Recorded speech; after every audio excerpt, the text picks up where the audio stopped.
Ladies and gentlemen, I am very proud to present Duncan Voyles. So first things first, I'd like to preface this by saying that to those of you who were here 2 weeks ago, this will largely be a repeat of what you already heard. However, to those of you who weren't, I'd simply like to say that I hope what I have to say prompts you to think about the state of our nation as a whole and what your role as an individual is in the whole scheme of things. So, that being said, a month ago we read the Gettysburg Address, and as always, the last line stood out to me above the rest, namely that government of the people, by the people, for the people, shall not perish from the earth. This evening, we're gathered together because America is again facing the threat of losing this form of government, this fundamental principle that has made us the perpetual city on a hill that we've always been. Of course, the logical question in response to this threat is, can we overcome it and pull our nation back from the brink? Evidently, our answer to this question is yes, we can. And yet so often, I think there's a profound lack of understanding as to why we have this belief.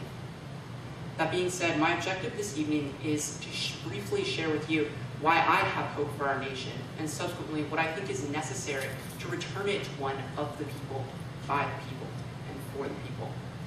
In order to do this, I'd like to look at three things, namely the problem that our nation is facing, the solution to that problem, and thirdly and finally, the application that this knowledge calls for.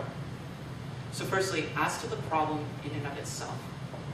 In Revelation 3, God spoke to the church in Laodicea. He said, I know your deeds, that you are neither cold nor hot. I wish you were either one or the other.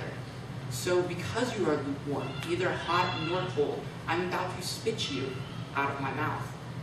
Like the church in Laodicea, America is facing her decline because her people are lukewarm, neither coldly relinquishing nor hotly defending the principles that have set her apart.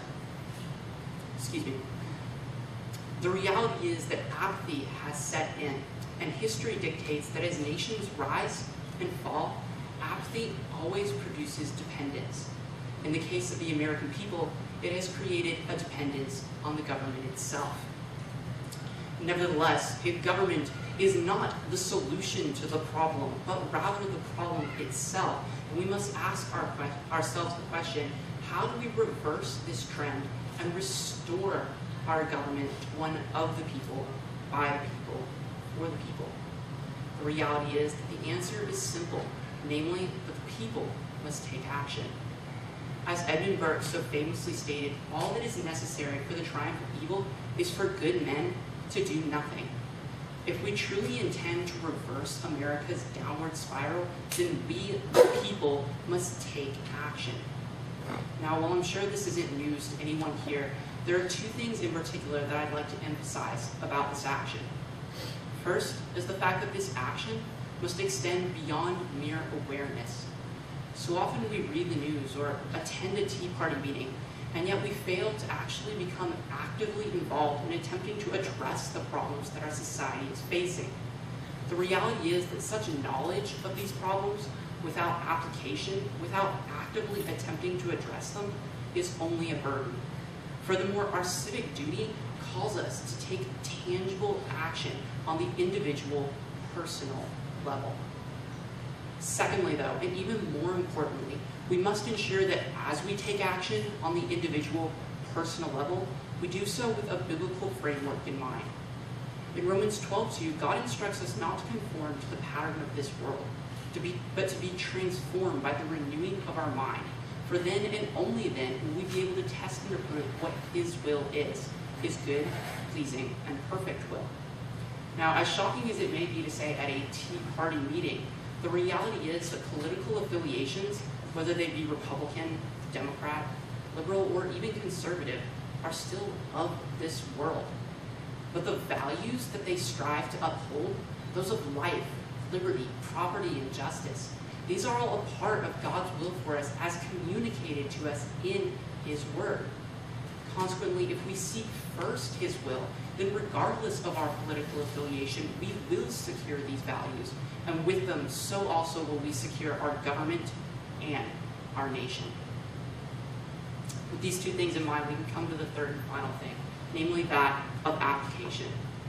For the purpose of application, I'd like to address two groups of people, namely those of you who are candidates and or elected officials, and those of you who, like myself, hold no office but still seek to perform our civic duty.